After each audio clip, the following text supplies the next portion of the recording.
In the early 1990s, a group of Dutch business interests sought permission from the Irish government to build submarines at the Cork dockyard in Rushbrook.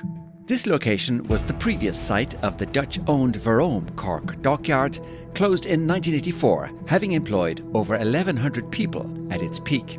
The unemployment rate in Ireland in the early 1990s exceeded 15%, yet state papers released in 2022 revealed that the then Minister for Foreign Affairs, David Andrews, declined to support this project.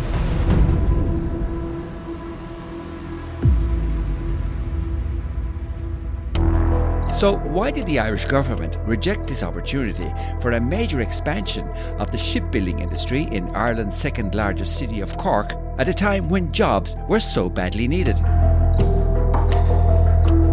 From state papers released under the 30-year rule, we know that a letter from a senior official in the Department of Foreign Affairs to the Department of Industry and Commerce in April of 1992 said Minister Andrews regretted that he had to advise against supporting the proposal of reopening the dockyard for several reasons. But top of those reasons was that the export from Ireland to Taiwan of military goods manufactured there would be regarded by Beijing as a highly provocative act, inviting retaliation. Irish government communication from the time also highlighted how China, with 15% of the world's population, was a potentially vast market for Irish goods and services, and also observed that the Chinese Communist Party had not hesitated in the past to make examples of countries which established formal links with Taiwan. It might be surprising to listeners to hear that in the early 1990s, the fear of offending China among Irish government officials was at a level high enough to compel them to forego the creation of over 1,000 much-needed jobs, particularly in light of the adverse publicity associated with the Tiananmen Square massacre, which had occurred in Beijing just a few years earlier in June of 1989.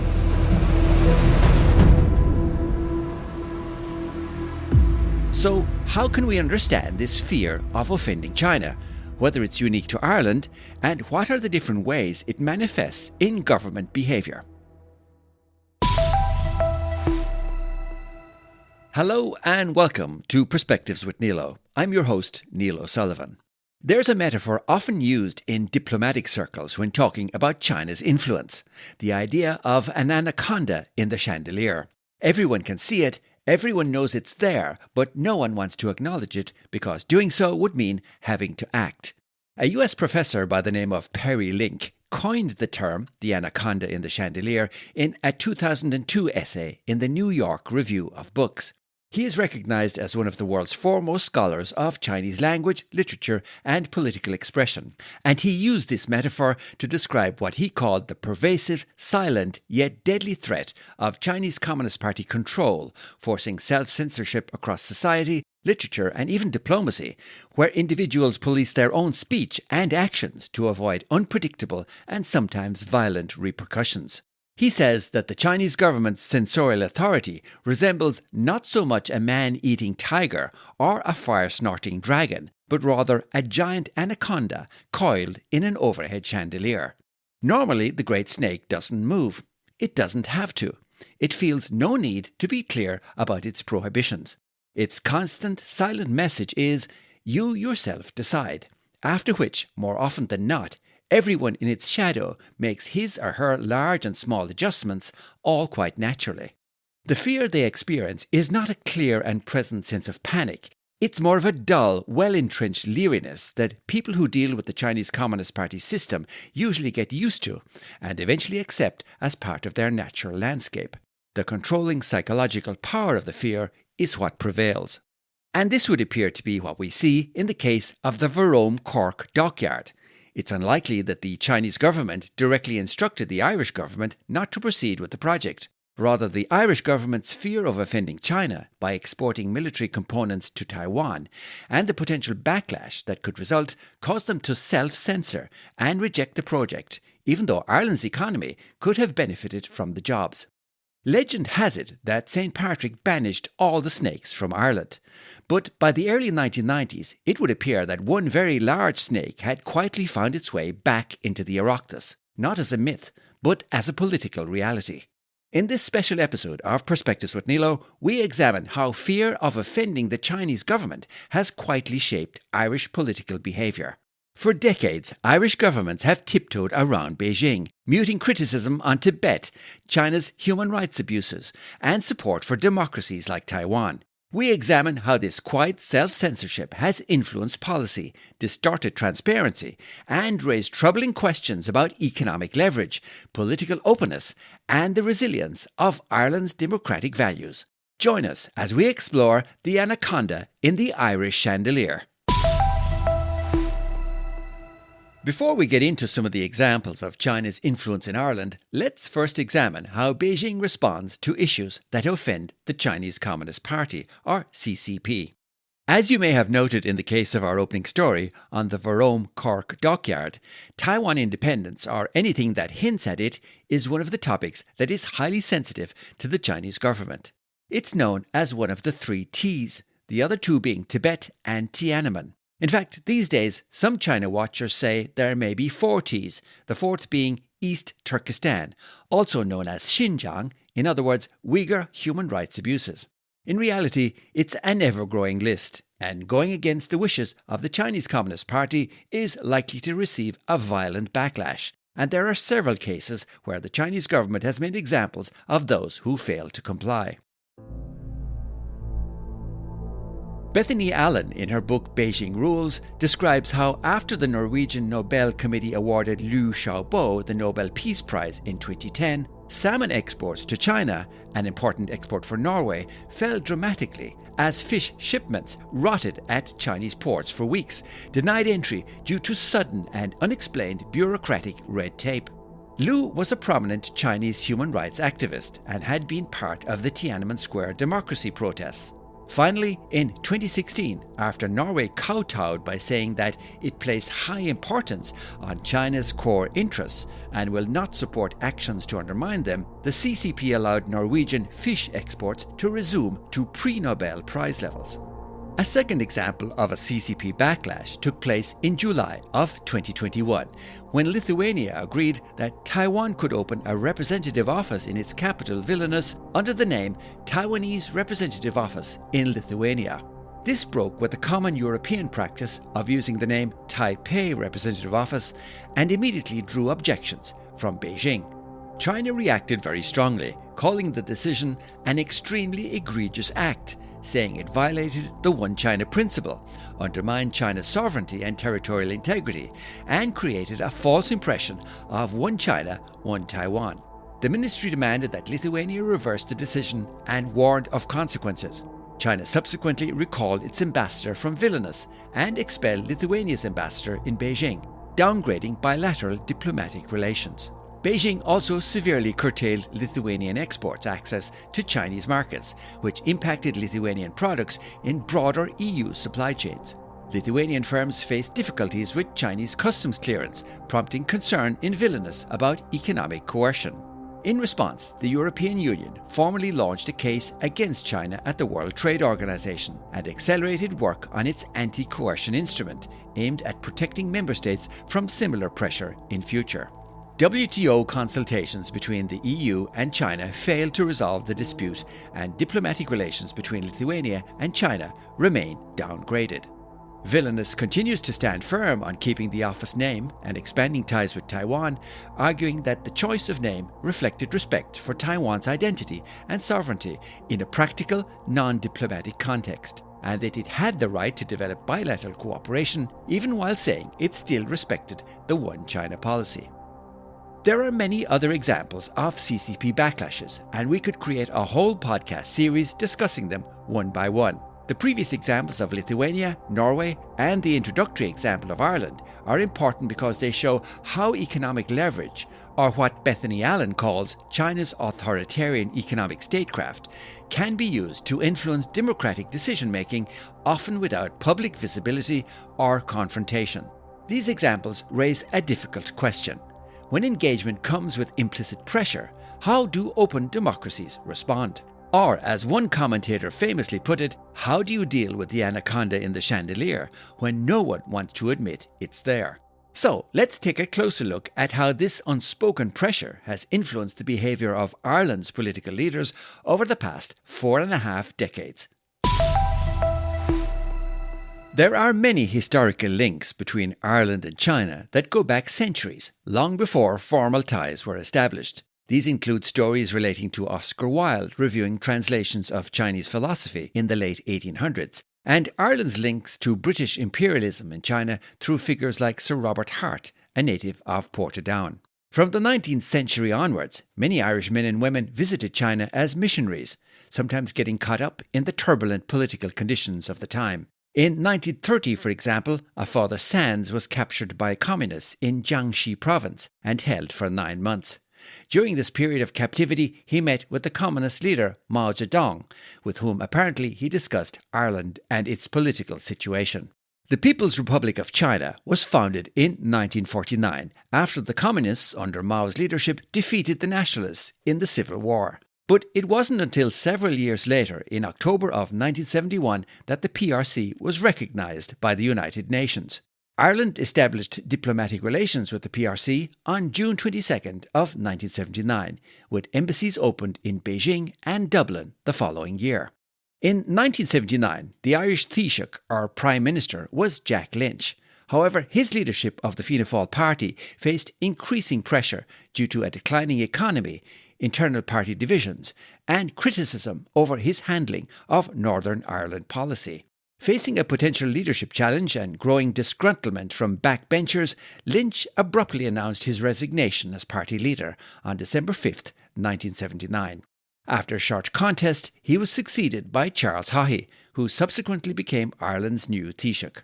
Charlie Haughey received congratulations from many leaders around the world, including the Dalai Lama, who at the time was both Tibet's spiritual and political leader, living in exile in India. The Dalai Lama, who is internationally recognised as a lifelong advocate of peace and democracy, wrote to offer his felicitations and prayers to Haughey following his election as Ireland's Prime Minister. While it's customary to officially acknowledge such messages of congratulations, the Irish Department of Foreign Affairs advised Haughey that no reply should issue. The primary reason for the snub was the Irish government's concern about upsetting the People's Republic of China, with whom Ireland had recently established diplomatic relations. In contrast to the handling of the Dalai Lama's letter, Haughey sent warm responses to other controversial world leaders at the time, including Robert Mugabe of Zimbabwe and Fidel Castro of Cuba. This incident, which came to light years later through the release of state letters and files, is cited as an early example of political caution overriding concerns about human rights in China in Irish foreign policy. But friction over the Irish government's fear of offending China versus standing on the side of freedom and democracy in regards to Tibet wasn't to end there.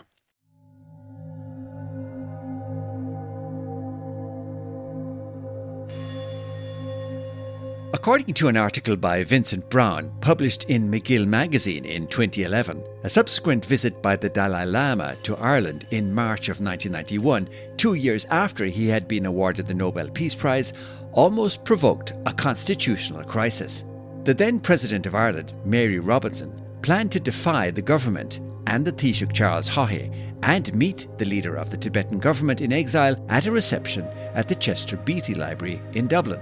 Such a meeting would likely have been interpreted as an indication of Irish support for the claims of the Tibetan government in exile, as well as a slight to the Chinese Communist Party, which claimed Tibet to be part of the People's Republic of China. McGill reported that a letter from the Taoiseach's office to Mary Robinson said that it wouldn't be helpful if she were to meet the Dalai Lama. However, President Robinson resolved to meet him anyway because she had long been a supporter of Tibetan independence. But this situation did raise the question as to whether or not the President was violating Ireland's constitution, as she was choosing to perform a function in defiance of the government's advice. At the last minute, the crisis was averted as word was sent from the Taoiseach's office that the government was withdrawing its opposition to her meeting the Dalai Lama. On this occasion, it's not clear if there was a response from Beijing, although the Chinese government has a long-established policy of strongly opposing any official meetings between foreign governments and the Dalai Lama, whom Beijing labels a separatist. It is clear, however, that the fear of offending China was the only motivation of the Irish government for wishing to prevent the meeting in the first place. On this occasion, the Dalai Lama informally met President Mary Robinson and was not officially received by the Department of Foreign Affairs. At the time, the Tibet Support Group accused the Irish government of being enslaved to trading links with China, but the Department of Foreign Affairs said the visit was regarded as a private one. A subsequent visit to Ireland by the Dalai Lama in 2011 was also considered to be private and passed off without incident. Xi Jinping visited Ireland as Vice President in February of 2012, and in March of that year, the Irish Prime Minister Ó Taoiseach Enda Kenny visited China. Ahead of Kenny's visit, several human rights organisations in Ireland, including the Tibetan community and Amnesty International, submitted petitions and publicly urged him to raise issues including persecution in Tibet, imprisonment of Tibetan activists, and the repression of religious and civil liberties groups during his visit. However, Kenny's public focus was on emphasising business, trade and investment opportunities between Ireland and China.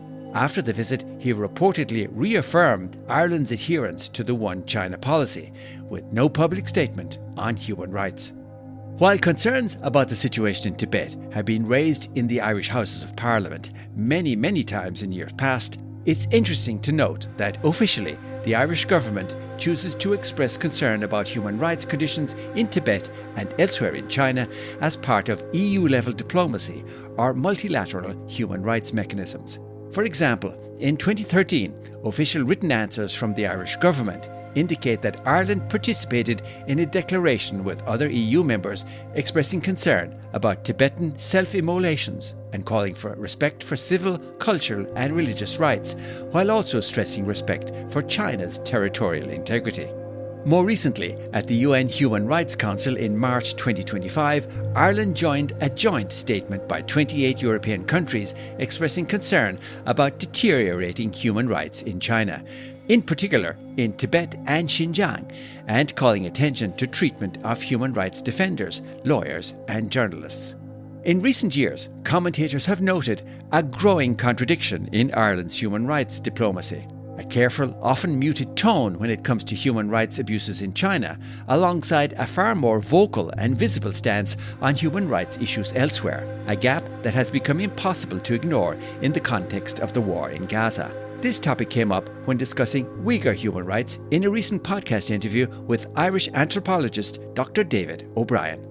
And yet when we've gone to the Irish government and when we've tried to raise this with the Irish government, we have been told again and again that the Irish government takes human rights very seriously, but it's not going to engage in a public megaphone diplomacy with China. That's what they've said, that they want to speak to China behind closed doors about it, and that most of these issues will be dealt with at an EU level.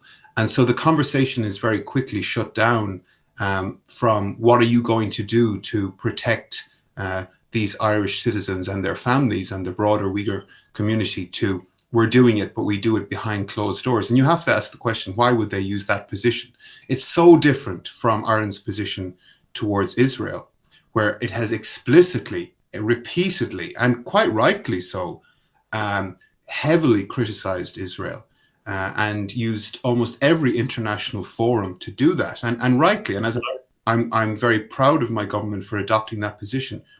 But why has it adopted a different position towards China, where it says, no, we don't talk about this publicly, we talk in meetings and it's the EU should deal with this? What's the difference there? And it's obvious what the difference is there.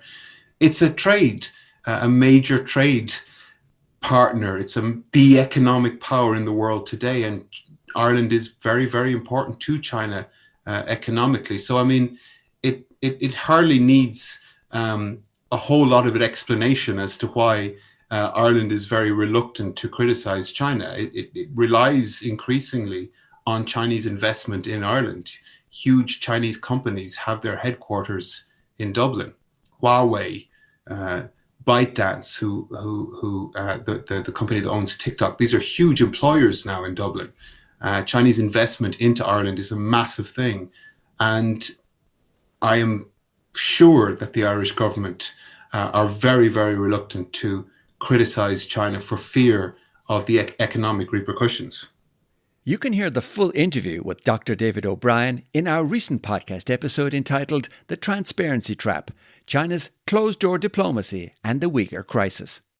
Yet the influence of the Anaconda in the Irish Chandelier and the fear of economic repercussions appears not only effective at controlling what Irish government officials say publicly about China's human rights abuses, it also seems to work in suppressing Ireland's support for and engagement with like-minded democracies such as Taiwan. And we'll dive into that part of the story after this short break.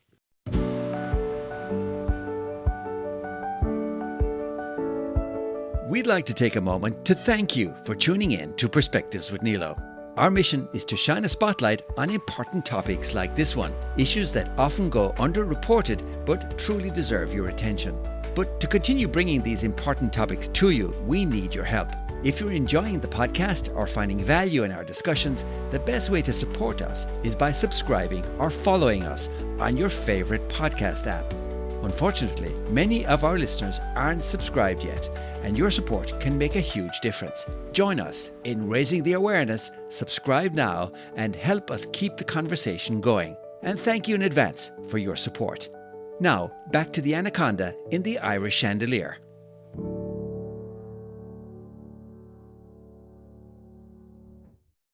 If you are a regular listener to our podcast, you will know that we've covered topics related to Taiwan in many of our past episodes. One of our more recent episodes, entitled Why You Should Care About Taiwan, features an interview with Bill Emmott, former editor-in-chief of The Economist, and is well worth a listen. To quickly summarise, Taiwan is an island about half the size of Ireland, located 180 kilometres or so off the coast of China in the northwestern Pacific. The Chinese Communist Party, or CCP, claim Taiwan as part of their sovereign territory and have vowed to annex it by force if necessary, although they have never occupied or controlled Taiwan for even a second in their entire existence. Taiwan has its own democratically elected government and is home to over 23 million people. And while political leaders have differing views on the island's status and relations with China, public opinion surveys consistently indicate that Taiwanese people feel more closely aligned with Taiwan than with the People's Republic of China. When it comes to Ireland-Taiwan relations, Ireland does not have diplomatic relations with Taiwan. However, it does have some trade and cultural links. Although in comparison to other EU countries, Ireland is an outlier, which is quite surprising, as you might think that a small island democracy like Ireland, which has fought long and hard for freedom and independence from a bigger, more powerful neighbour, would have a strong empathy with a small island democracy in a similar position on the other side of the world. And you might also think that the Irish government and Ireland's political parties would unanimously voice strong support for a democratic people's right to self-determination, particularly given that this democratic right featured so prominently in the Good Friday Agreement. Unfortunately, the opposite is true. In fact, we can go back to an incident in 2018 when the presence of the Anaconda in the Chandelier at the Irish Houses of Parliament suddenly became very visible in relation to Taiwan. In October of 2018, the then Ceann Comhairle of the Dáil, or Speaker of the House, Seána Farrell, took the extraordinary and unusual step of writing a letter to TDs and senators to warn them that contacts with Taiwan will offend the Chinese government and could damage Ireland's business and diplomatic relations. Mr. O'Farrell said that active engagement between members of the Oireachtas, or Parliament, and Taiwan was in conflict with the One China policy and was a danger to Ireland's national interest. In his letter, he also said that the growth and expansion of trade with China has been hugely beneficial to Ireland, its economy and its people, and is one of our finest success stories in recent times, and that economic expansion should be nurtured and not even inadvertently undermined. While some might say Seána Farrell's letter was clearly an attempt to weaponize trade with China, it's also important to point out a number of troubling factual concerns with the content of the letter. The first is that he said active engagement between members of the Oireachtas and Taiwan is in conflict to the One China policy. This was not borne out to be true in any of the research we conducted. a paper entitled The Many One Chinas, Multiple Approaches to Taiwan and China, written by Chong Jia-Ian from the Carnegie Endowment for International Peace, is an authoritative and well-cited source for understanding the complexities and variations of the One China concept.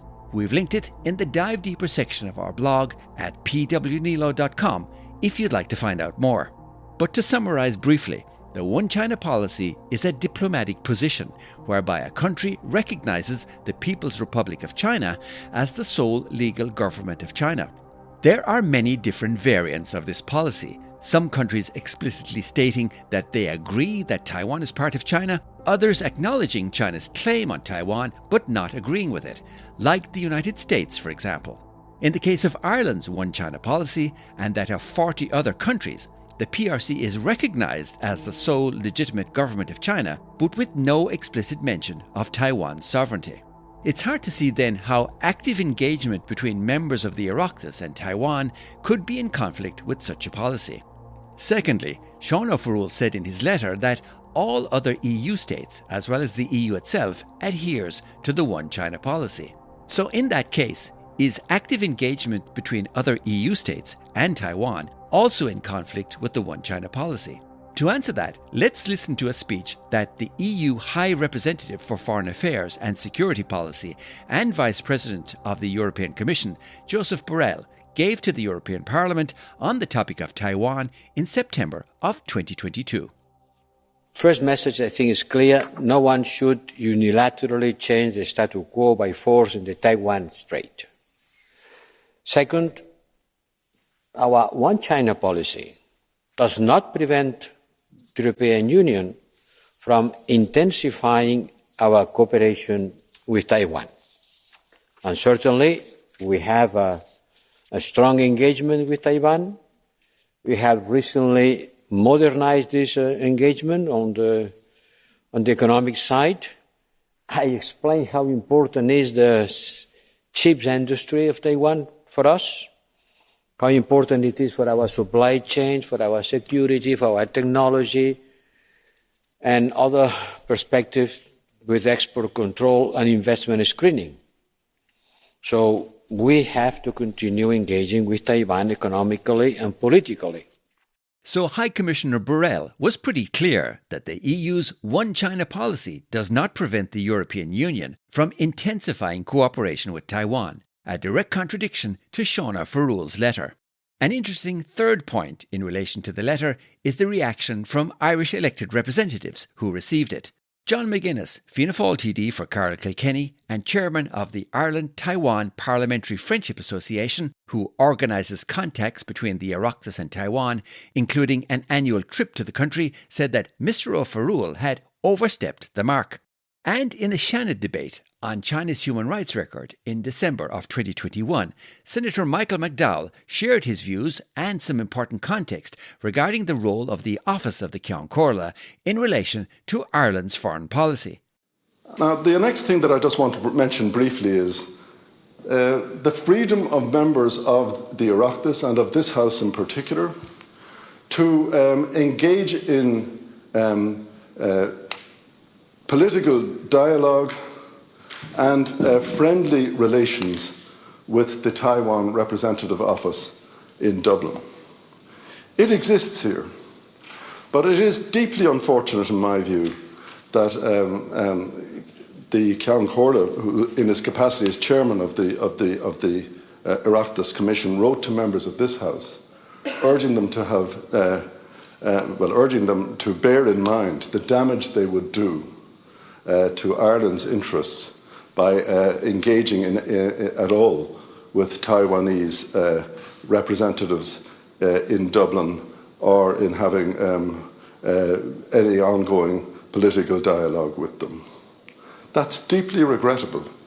But happily, it was purely his own personal decision, and he has no function under the Constitution to tell members of this House, or indeed his own House, what they should and should not do in terms of human rights and foreign policy. And the letter that he wrote made it very, very clear to me as a recipient that the warning was there that I might damage Ireland's national interest by going and seeing a democratic process in operation in Taiwan, that I might damage our trading interests, and I accept that we have very significant trading interests with Taiwan, or with China rather. But that does not mean that I have to avert my eyes or close my mouth on the subject of the abuse of human rights in China. In the same speech, Senator McDowell also referred to Ireland's lack of presence in the European Trade Office in Taiwan. And I would say this, that when I was in Taiwan, I spoke to diplomats from many other countries who were stationed there in representative offices. And I also visited the European Union's representative office in Taipei. And the shocking thing was that I was told that Ireland, especially among all the European Union member states, was the one which had least to do with the EU's representative office in Taipei, had closed its trade mission we had there, and was the one country which stood out as being most afraid of in any way crossing the path of the Chinese government by having any visible presence in Taipei or in Taiwan. I think that's shameful. It's really shameful that other members of the European Union have their representative offices there, and that the European Union itself has a representative office there, which we, in effect, boycott. That's sad cowardice.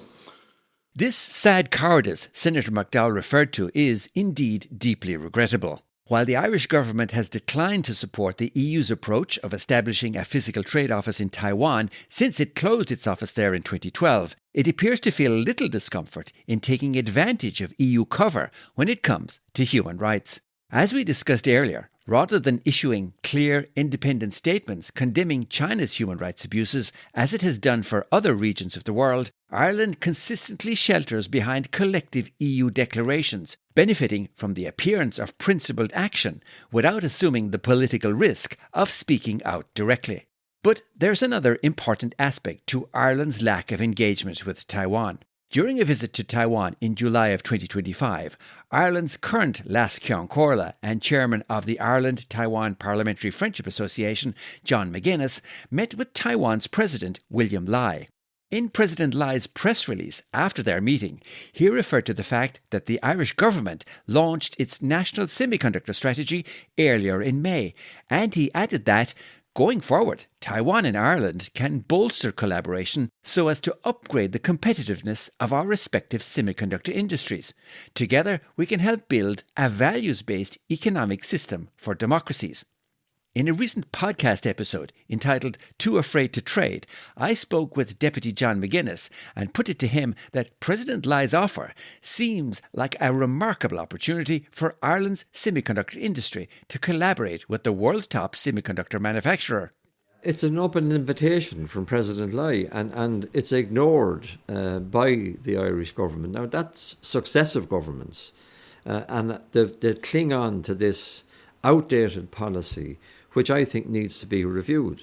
And I have also argued that because Ireland is small in terms of Europe and Asia and Taiwan, there is a need for us to strengthen our collaboration with the other European countries so that as a European Union, the policy would be we trade in Taiwan, we have a presence in Taiwan, and the semiconductor business is expanding rapidly, and Taiwan is now playing a role in Europe. We weren't at the table to ask for the location of that particular manufacturing plant to be in Ireland. Germany was. They were there, actively involved, and they got the plant. We met many universities when we were out there on this occasion, and I was struck by the collaboration between universities within Taiwan and then between Taiwan and other European countries,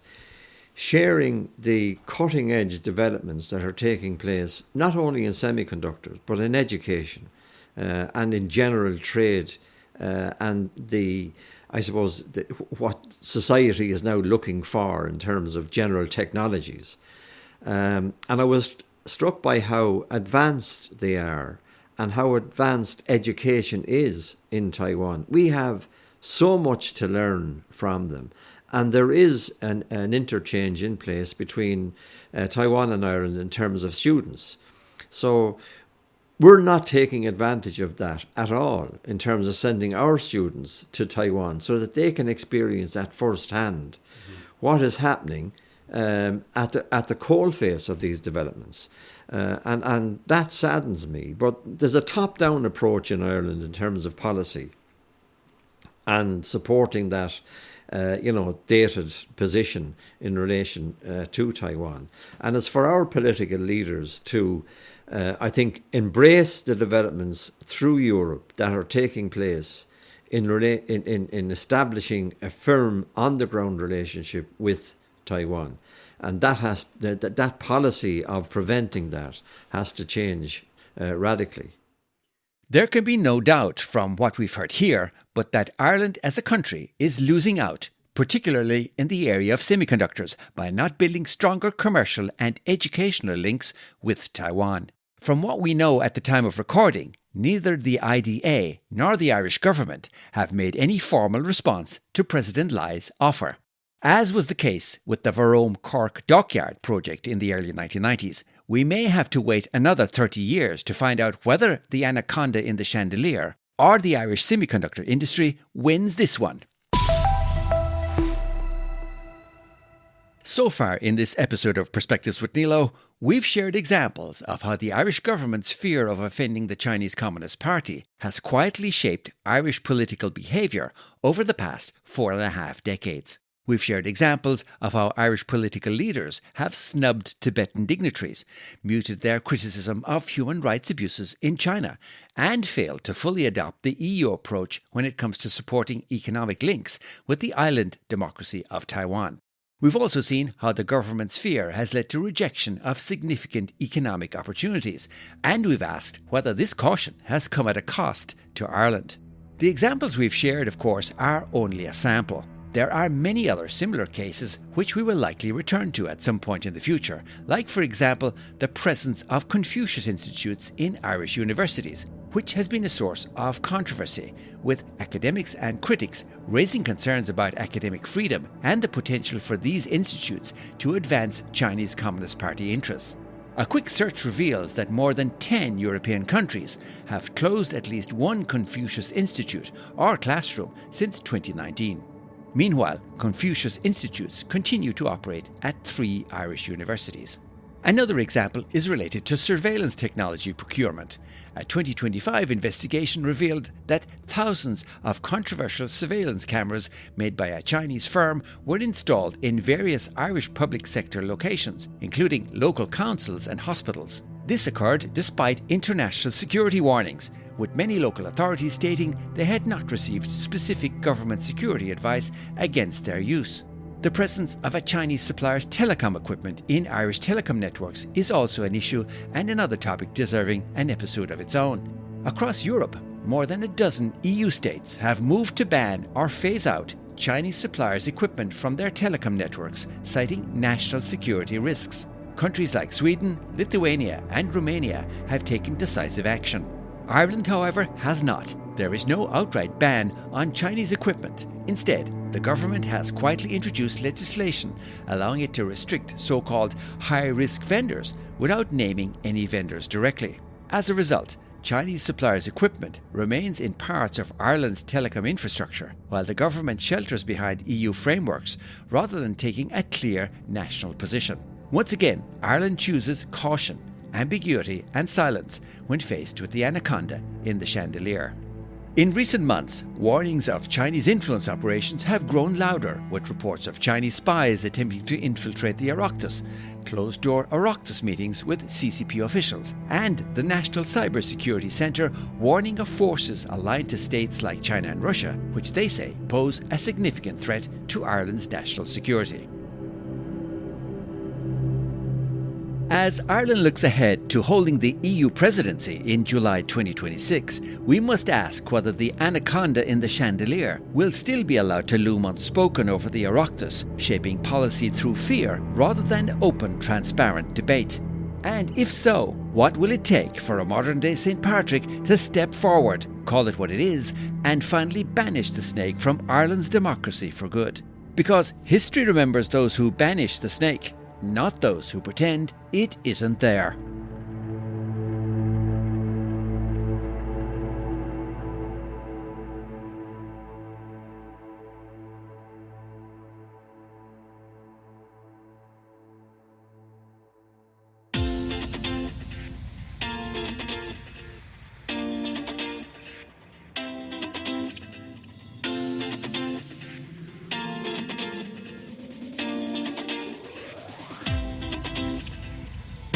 We hope you've enjoyed listening to this special episode of Perspectives with Nilo, and we'd love to hear your thoughts.